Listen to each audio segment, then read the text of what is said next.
Can you elaborate more about how you're feeling, what it means to you? You talked about 10 years of envisioning this.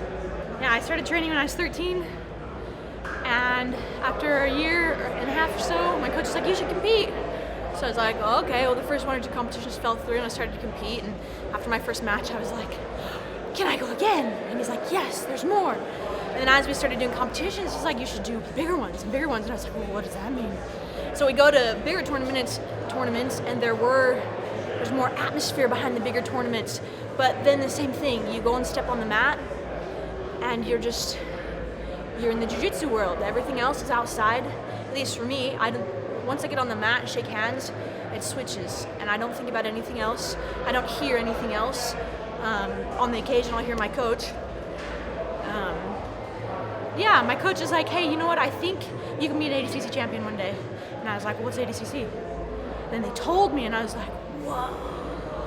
And so we've just been training for the past year to get into ADCC and then to do the one trials. And I lost the first one, and I went to the second one, and I climbed up bit by bit and rediscovered myself, and then I landed myself here. And then the tedious waiting for each intense match, having to be so careful and so smart when you fight, and then being able to step one step closer, and then you're in the finals. And then it goes so quick, and you're like, it's over, it's done. Hopefully you won, and I won. I'm just glad. I'm so glad I could just share it with my coach and with the people who brought me up from day one, the people who've always been by my side. I'm the happiest to have made them proud that our mission, not just mine, was a success. You said that when you're out there, you can tune everything out. What was it like tuning out a stadium full of people cheering?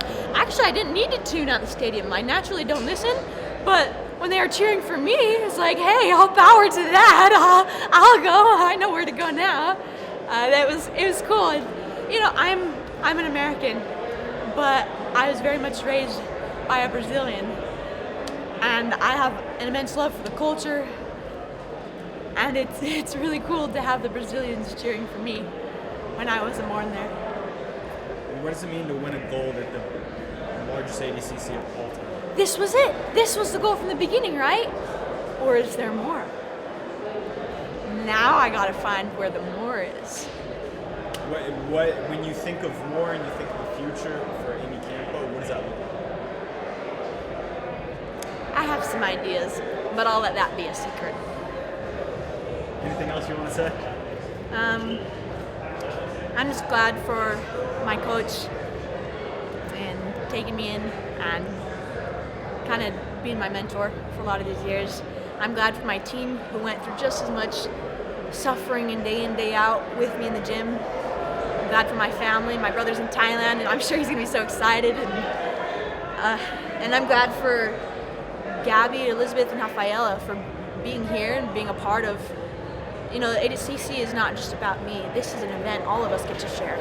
This is something we all get to experience together and make great, and it's great because all of us are here.